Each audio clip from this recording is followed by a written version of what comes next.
Hello and welcome to South of King's Landing Explosion Notes After Show, where we break down and discuss each and every episode of House of the Dragon. My name's Tumbleton. Joining me, Hand of the King, Ashley Hopley. Hey, Darren, excited to be here at the halfway point of season 3 already. Yeah, crazy, hey? It's kind of flown by.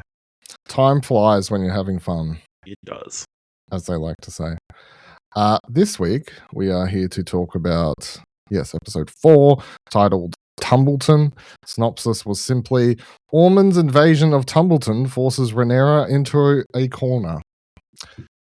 What did you make of this week's episode?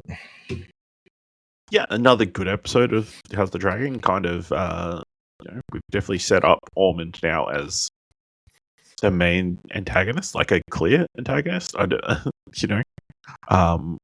Certainly against both the against both the Hightowers and the Targaryens. So he's like somebody we can all be unified in disliking. Yeah, he reminds me of it sort of fits like a Stannis role. Yeah. Sort of, like a third party. Yeah, someone, we can all be upset with. Yeah. Well, I guess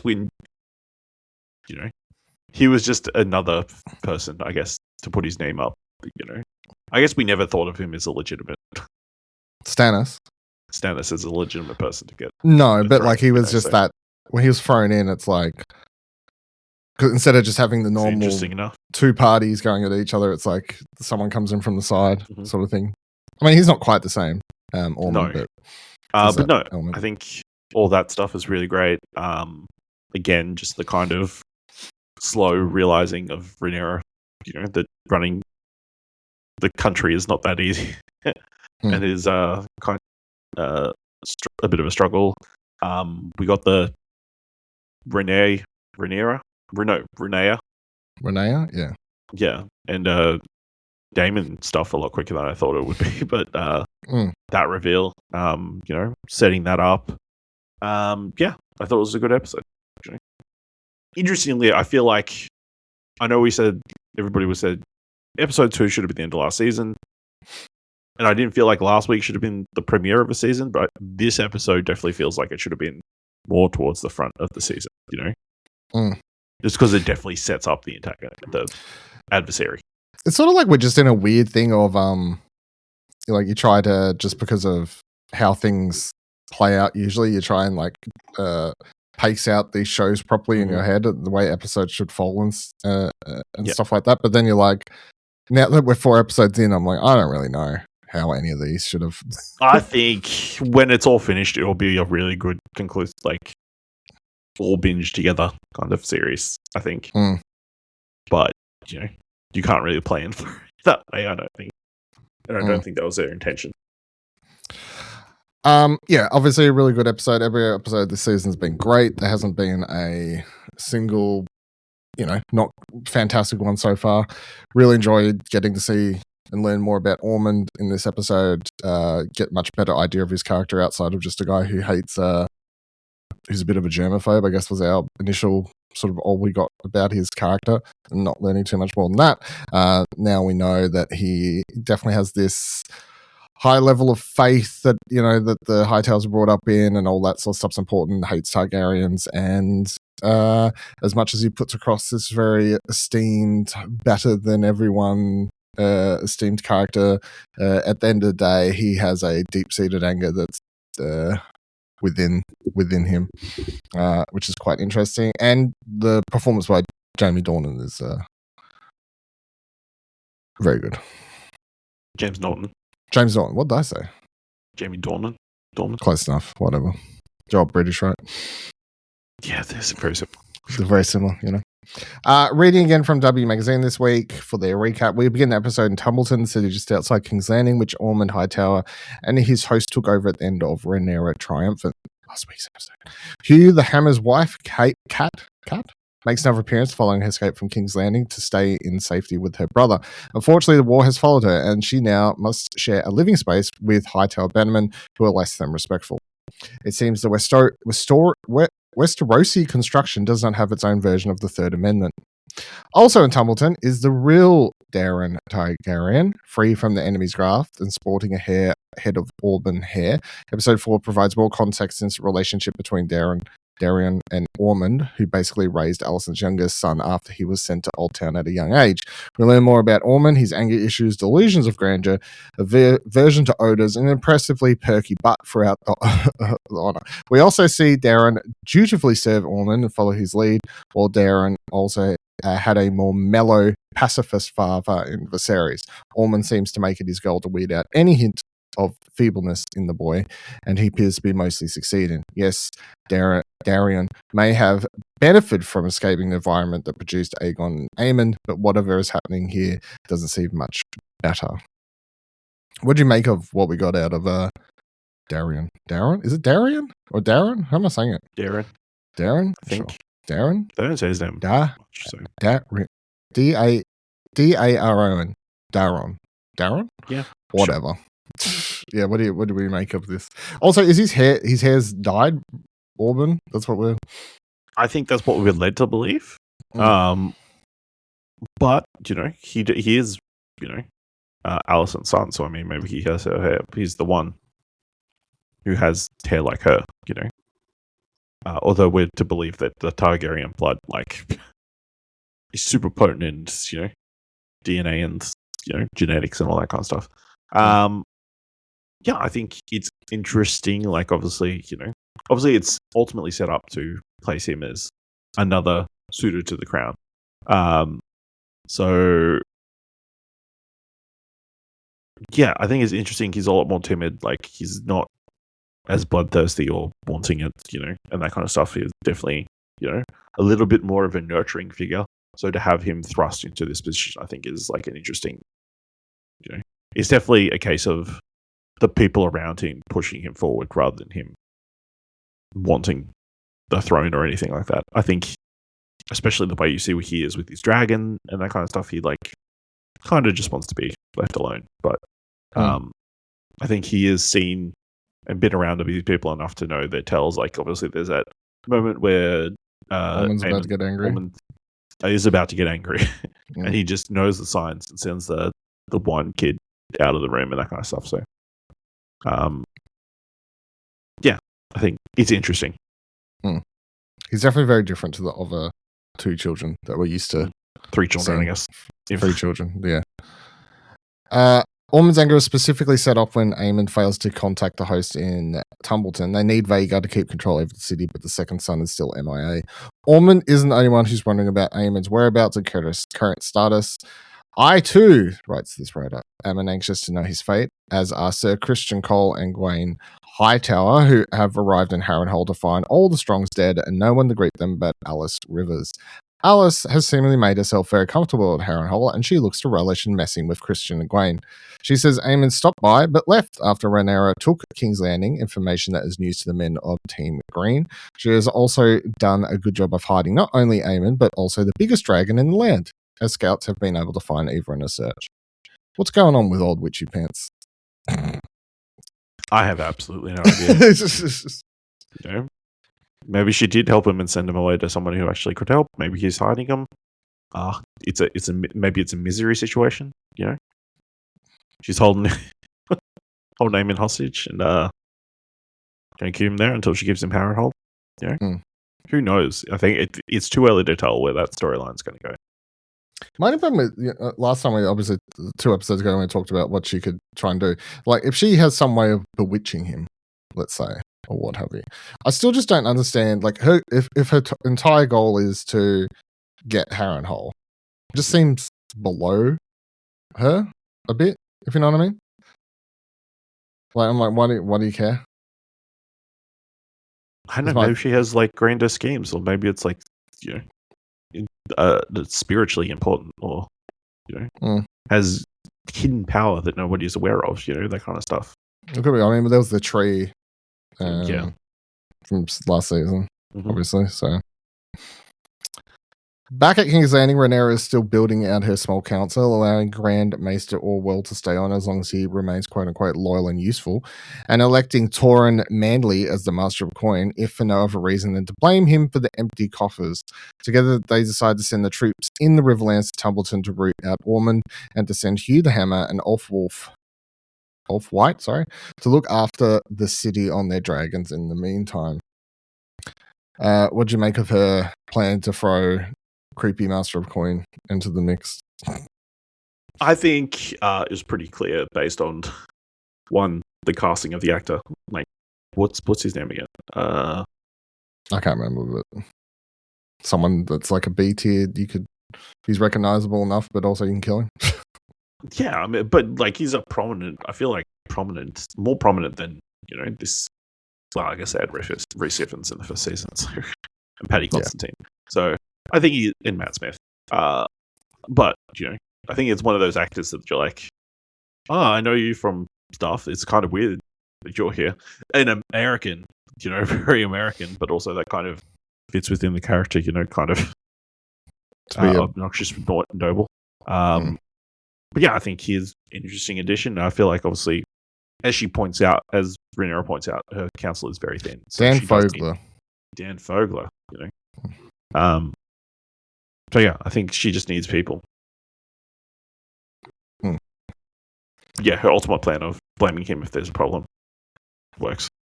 Although Damon puts him in his place like pretty quick. I'm the smart one here. I'm the one who has brains. Yeah. After the small council meeting, Rhaenyra hosts her more unofficial but often more productive roundtable with Alicent. It's starting to feel like Rhaenyra isn't setting Alicent free to keep her close friend and confidant nearby. Perhaps she misses their old relationship. Once again, Alicent proves useful, providing information on Ormund, including his dislike of the ignorant and uncouth.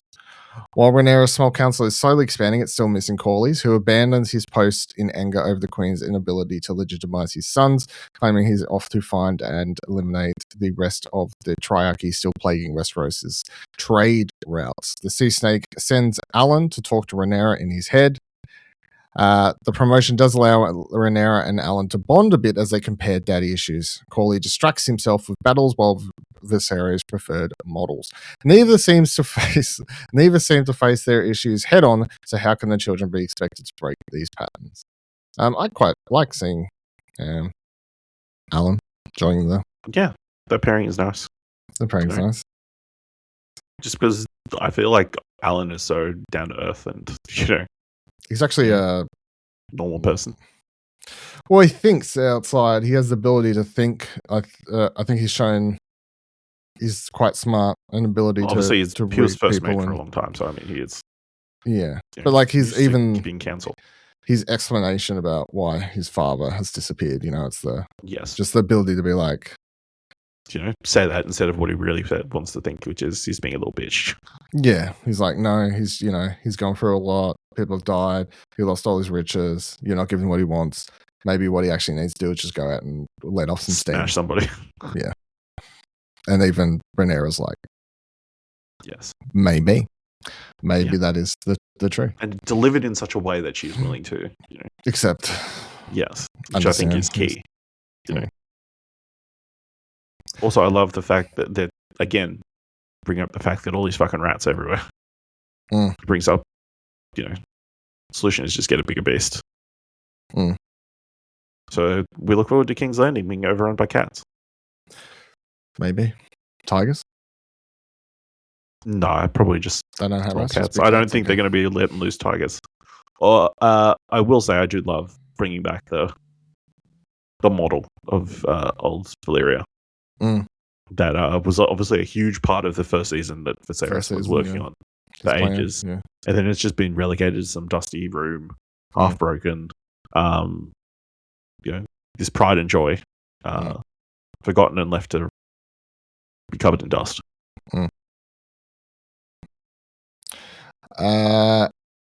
Continue. To be fair, Rhaenyra is trying, talking about breaking patterns, though her efforts may be poorly aimed. She seems to be dead set against being perceived as a tyrant, yet the actions she takes on her own without seeking advice continue to slip into despotic category. When Ulf mentions his indulgence in taverns, Rhaenyra forbids him from embedding or leaving the Red Keep at all. She's not instilling much loyalty into Ulf, despite the immense power he holds as a dragon rider.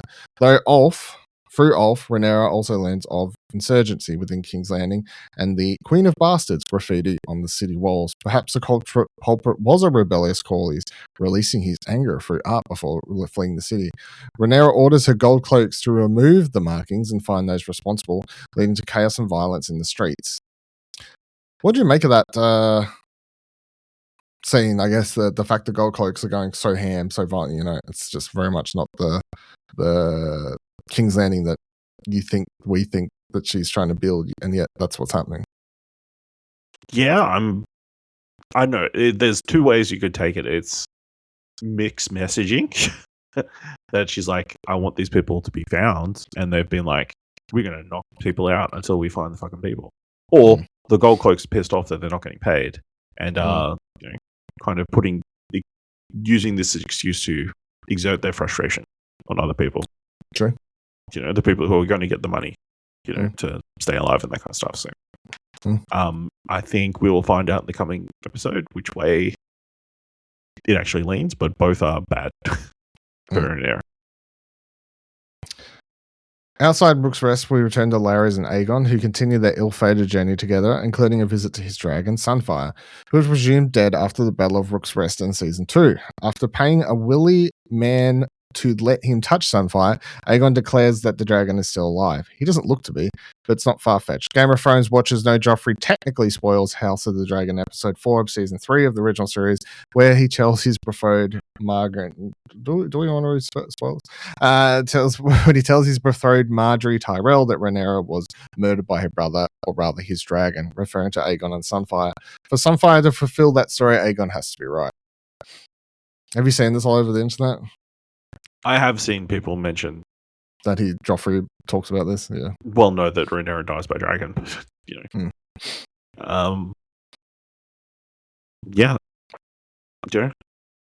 To that, I would say the victors tell the history. The victors write the history. So who knows what the actual events are? So we'll wait and see. But although that doesn't ring good for her, I guess, because she doesn't win either way. Well, we know. Look, I've been saying this whole I go into a Game of Thrones, the House of Dragon show, expecting everyone I like to die. And when good things happen, them to go bad. I mean, Game of Thrones is hundreds of years later, so everybody does die. Exactly. So every character we're watching will die. Mm-hmm. They continue on a bit of a dragon tour. It looked dead. That dragon looked dead. It definitely looked dead, yes. They continue off a bit of dragon tour as they next come across the rotting corpse of Rhaenys Targaryen's dragon, Meleys, at Rook's Rest. Larys hopes to find a ship to Braavos, leaving from there, and tells Aegon to lie low and embrace a trading places storyline in the castle until they can escape. Unfortunately, blending in isn't really Aegon's strong suit. He's tasked with obeying the orders of lower-born lords and cleaning the latrines, two actions that don't often benefit an arrogant king. When a delayed lunch leaves Aegon without food, he forgets himself and throws a bit of a fit, which leads him to kissing the feces-covered boot of an especially pompous lord, like he's in the middle of some medieval Love Island challenge. That was quite fun to watch, actually. I enjoyed that. Yeah, I feel like... Didn't somebody also go through a similar thing through Game of Thrones? Where they got kind of a comeuppance kind of thing. I guess Cersei kind of did, when she was stripped and hair cut off and all that kind of stuff, and that kind of thing. And that's what this arc definitely kind of feels like. Of we're all high and mighty. We're gonna make you the lowest of the low. And again, his mouth leads to his ultimate demise. If you just shut up and did what needed to be done, they would have been in a much better situation. So my whole thing with this character at this point is, if we're going to presume that eventually he does make his way somehow back to King's Landing and get through all this and take the crown again at some point, I'm like, I don't know how you're going to make me as a viewer cheer for that, if that's what it's supposed to be, because currently I'm still just like, I don't care. And B, I sort of hope he goes out in flames at the same time, if that's the way the story goes. But we shall see. Mm-hmm.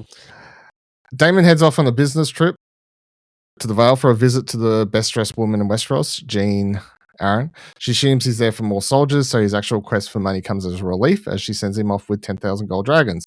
It is en route home that Daemon stumbles upon the hiding place of his daughter, Rhaenyra, and Sheepstealer, who have been suffering in silence since the accidental death of Jace. Now, we've witnessed a lot of disappointing fathers and father figures in this episode and throughout the series, but it's in this scene that Daemon actually steps up to the paternal plate. He attempts to problem solve and suggests Rhaenyra go into Pentos as she was supposed to, so no one knows about her deadly sojourn. Sojourn? I've never said that word out loud in my life. Or accompany him to King's Landing and beg Rhaenyra for forgiveness. Rhaenyra declines both options, choosing instead to live on her days in the cave as penance for her actions. She claims that she has never been of use, especially in Daemon's eyes, and seems determined to make the self-imposed Rhaenyra the unfortunate title a fitting one. This is another character where it's like I liked all of this scene. I was quite surprised with the way that Daemon plays it out and plays like the father figure and actually sort of portrays Rhaenyra, straight up portrays Rhaenyra and all these sorts of things. I was actually surprised the way all of this played out, but it does leave me in a position of like wondering what the rest of the story now is. What do we do with Rhaenyra and Sheepstealer and like how that story is? What are we doing now with her? Or if we're just going to disappear her for a while, and then how she may potentially come back into the story, you know? Because I thought she would just go into hiding for several more episodes before we saw her in any regard. So, what do you think? Well, I think she will try to go into hiding, but she's riding a fucking dragon. So, a dragon that's going to be flying around the Vale. So I feel like inevitably somebody's going to see that, and Daemon's going to be caught in a lie, you know? And it's very clear that, what's her face? I mean, he said the dragon's still alive. He didn't say that he killed the dragon. Yeah, but, it's kind of weird that the dragon's flying around with somebody on it, you know? That kind of stuff. Can you spot who's on top of a dragon all the way from the ground that easy? Yeah, if there's like a little thing flipping on the back, screaming in Valerian, you know? Yeah. Forced to leave Rhaenyra behind, a dejected Daemon spies heard her disembarking from the Vale for King's Landing. This guy really was in the wrong place at the wrong time, as it is he who Daemon decides will take the fall for Jace's death. Rhaenyra just the plan formulating in his head. He's looking down. He's like, just the camera staying there for a little while, you know. It wasn't going to end well for this. No, it's like, what's he thinking? Oh, okay, yeah. Rhaenyra may be a lost cause, but Daemon won't let her shoulder the blame. He brings the herder's head to the small council and presents it to Rhaenyra as if the queen won't ask any questions like, who is that? How did he claim Wild Dragon? And why did he kill my son? Rhaenyra, of course, does ask these questions, but in her shock and grief fails to follow up Daemon's non-answers. Mysaria, meanwhile, is less convinced by Daemon's tricks. Mm-hmm. I mean, by the end of the episode, it does look like she believes his bullshit. Is disappointed the outcome, but I didn't get the sense that she didn't believe this was the guy. Yeah, I think he gave enough information to make her believe that it was resolved, at least, you know. I think there's definitely a little bit of doubt, but you know. But yeah, I think Mysaria sees that, you know, it's a little bit too convenient that this person has been rubbed out, you know, and that kind of stuff. So, again, I feel like this will be a thing that comes back to haunt Daemon down the line. But again, great acting here from Rhaenyra.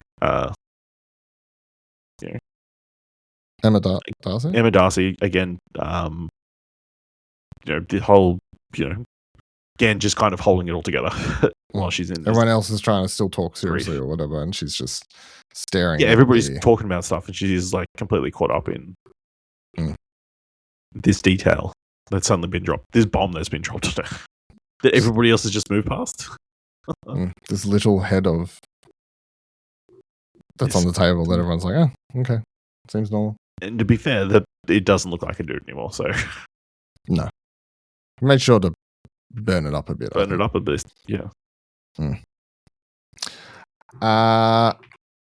my god, I lost my space there for a second. Nope, did that. Where are we up to? What?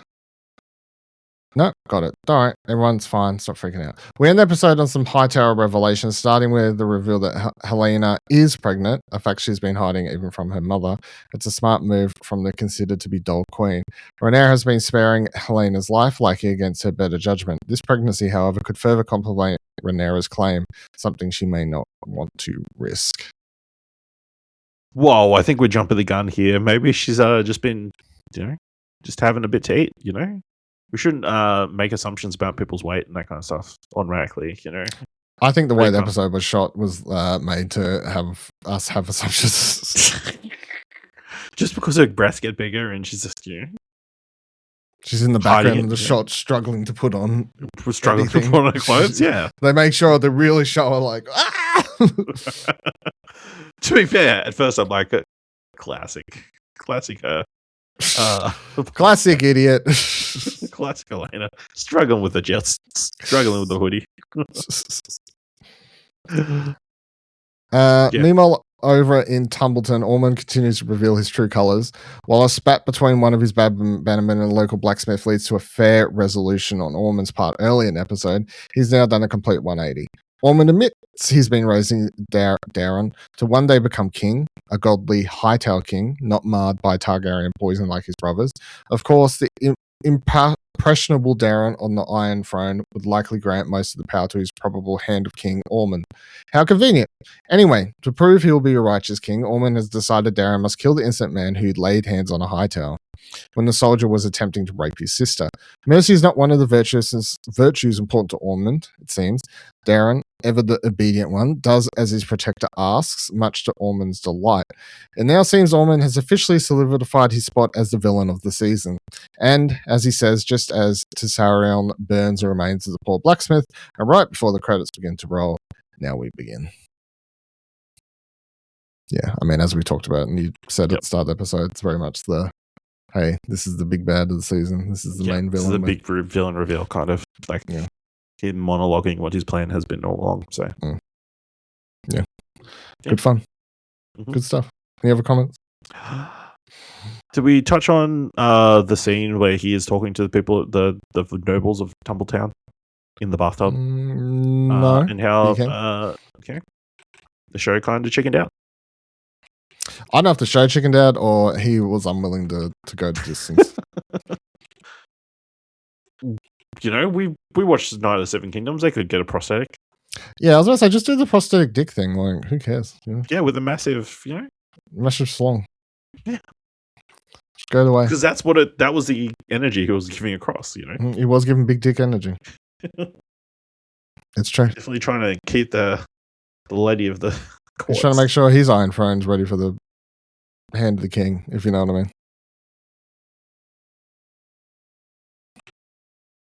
Anyway, that'll do it for this week's episode of South of King's Landing. Thank you for joining us, listening to this week's episode. Of course, we're at the midway point. 4 episodes left to go. Check out ExplosionNetwork.com for all the other great things over there. ExplosionNetwork.com/podcast takes you to our other podcasts where you can listen to, like, subscribe, and have a great time. ExplosionNetwork.com/follow takes you to our social media if you'd like to follow all of us. ExplosionNetwork.com/support leads us to a way to support the show and website. And we'll see you here next week. May the odds ever be in your favor.